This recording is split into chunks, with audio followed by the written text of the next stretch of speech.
Bonjour et bienvenue à Up dans le Wok. Aujourd'hui, on va faire un des desserts les plus populaires au Vietnam et c'est le dessert 3 couleurs. C'est probablement le dessert qu'on voit le plus dans les restos, mais qui est aussi le plus rafraîchissant pour manger en été. C'est vraiment idéal pour finir un repas ou juste pour manger comme ça un petit snack quand il fait chaud.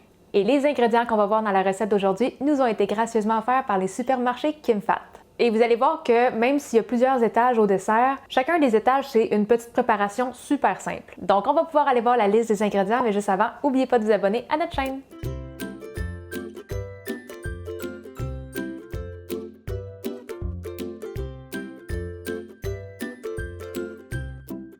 Le premier étage qu'on va préparer, ça va être la gelée de pandan. Et ça va être la première étape qu'on va faire parce que la gelée va avoir besoin de 1 à 2 heures pour figer. Et nous, parce qu'on veut avoir un dessert 100% naturel, on va utiliser des feuilles de pandan pour faire notre extrait de pandan. Mais si vous voulez vous sauver un petit peu de temps, vous pouvez aussi prendre les petites bouteilles de gel de pandan. Ça, c'est des extraits artificiels. On avait déjà fait une vidéo pour faire l'extrait de pandan, fait qu'on va pas y aller avec beaucoup de détails. On va vous montrer qu'est-ce qu'on fait aujourd'hui. Mais si vous voulez vraiment avoir beaucoup plus de détails sur faire l'extrait de pandan, on va vous mettre le lien de la vidéo juste en haut et dans la description de cette vidéo. Donc, je vais utiliser 75 g de feuilles de pandan que je vais mettre dans mon blender. Et je vais ajouter à ça 300 ml d'eau chaude. Et là, on va bien broyer ça.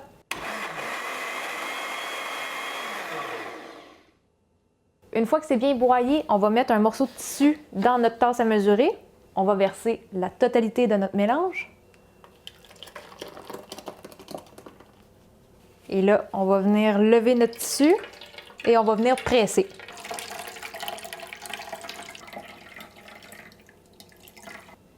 Une fois que c'est bien pressé, ça ressemble à ça.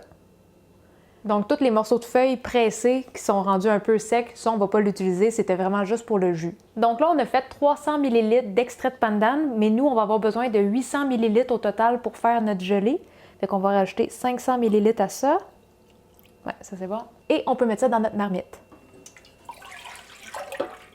Ensuite, on va mettre 5 cuillères à table de sucre. Ensuite, on va mettre 2 cuillères à thé et demie de poudre de agar-agar. Ça vient dans des petits sachets comme ça. C'est un petit peu comme de la gélatine, mais version végétarienne. On va brasser ça pour dissoudre tout ça. Donc là, on va mettre la température à moyen élevé. On va juste amener ça à ébullition. Et dès que ça va se mettre à bouillir un petit peu, on va éteindre le feu. On va attendre que ça refroidisse juste un petit peu. Et on va transvider notre mélange dans un contenant carré. Une fois que l'extrait de pandan est versé dans notre contenant, on va juste attendre que ça soit un peu refroidi, assez refroidi pour plus qu'il y ait comme de vapeur d'eau qui monte. Et on va pouvoir laisser ça refroidir dans le frigo. Donc ça va être prêt dans 1 à 2 heures. Donc quand ça va être figé, on va le ressortir pour finir de le préparer.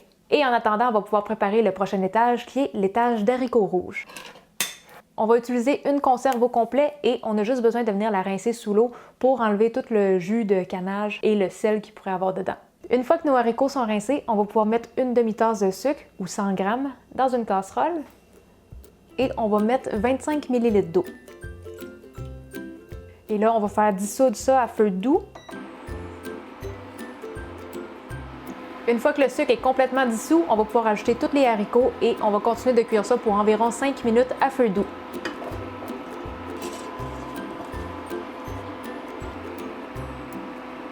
Quand ça fait 5 minutes que ça mijote à feu doux, on va pouvoir fermer le feu, on va laisser ça refroidir légèrement et on va le transvider dans un bol qu'on va mettre au frigidaire par la suite. On est prêt à faire le troisième étage et c'est l'étage jaune qui va être composé d'haricots mungo. Donc on va avoir besoin de 1 demi-tasse d'haricots mungo pelés. Donc faites attention pour ne pas acheter ceux-là avec la petite enveloppe verte autour. Et avant de les faire cuire, on va aller les rincer 3 à 4 fois jusqu'à temps que l'eau soit un petit peu moins trouble.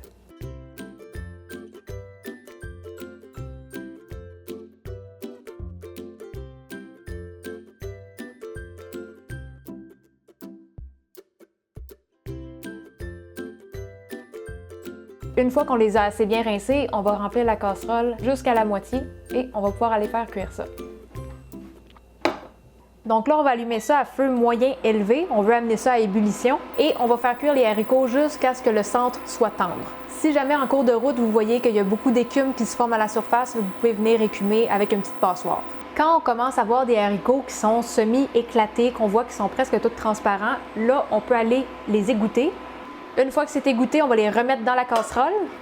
On va mettre le rond à basse température Et on va ajouter 3 cuillères à table de sucre.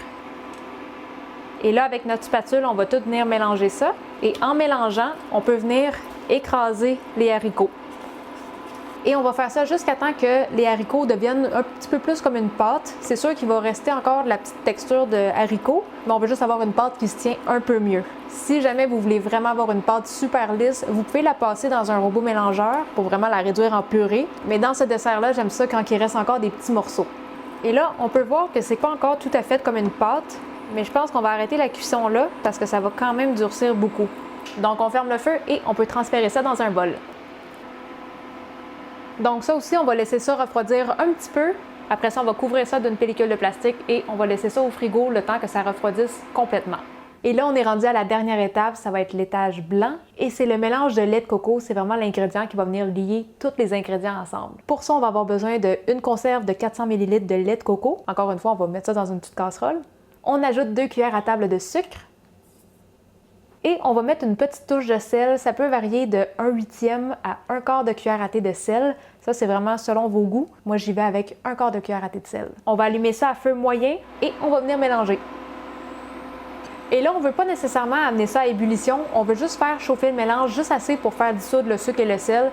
Et dès que tout est dissous, c'est prêt. On va pouvoir retirer ça du feu et le laisser refroidir.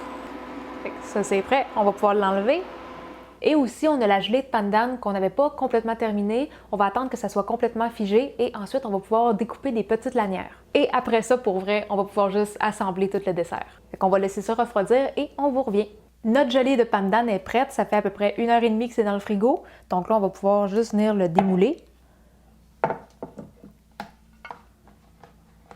Et là, je sais que certaines personnes, pour venir couper ça en petites lanières, ils vont prendre des mandolines. C'est une option, vous pouvez faire ça. Mais moi, j'aime juste ça, venir le faire au couteau. Fait qu'on va commencer par venir faire une petite languette sur le bord. Et ensuite, je vais le faire en 3.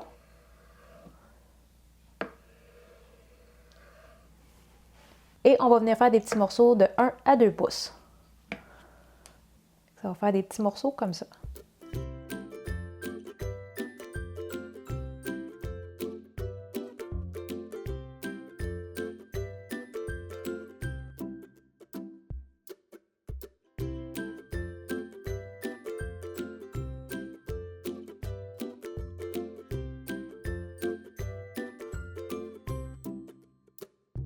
Toutes les garnitures sont prêtes et sont bien froides. Là, on va pouvoir monter notre verre. On va commencer avec de la glace concassée. On va y aller avec un étage de haricots rouges, un étage de haricots mungo. On va mettre la gelée de pandan. On va remettre un petit peu de glace sur le dessus. Et on finit avec le lait de coco. Et là, on peut venir tout mélanger pour le manger.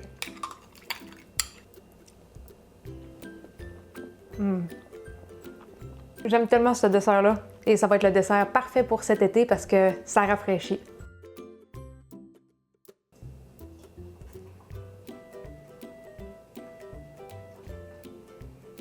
Tellement un bon dessert pour mettre en évidence le bon goût du pandan, des fèves mungo puis des fèves rouges. Parfait pour les journées chaudes d'été. Excellent. Et là, on a mis de la glace concassée dedans. Ça, c'est une manière pour l'avoir plus frais. Mais je vous dirais, quand on met de la glace, ça va fondre puis ça va diluer un petit peu toute la saveur du lait de coco. Fait que ça va faire un dessert moins sucré. Mais si vous aimez quand c'est vraiment plus sucré, c'est pas nécessaire de mettre de la glace. Comme ça va juste être plus sucré. C'est déjà tout pour la vidéo d'aujourd'hui. Et si vous avez besoin de la recette écrite, elle va être disponible sur notre blog et on va vous mettre le lien juste en dessous de la vidéo. Et si vous voulez nous aider en contribuant à la chaîne, c'est possible avec la page Patreon. Et en devenant contributeur, vous allez aussi avoir droit à quelques bonus. Si vous avez des questions à nous poser ou des photos à nous envoyer, la meilleure place pour ça, ça va être le groupe Facebook Cuisine asiatique fait maison. N'oubliez pas de vous abonner à notre chaîne YouTube et sur ça, on se dit à la prochaine. Bye bye!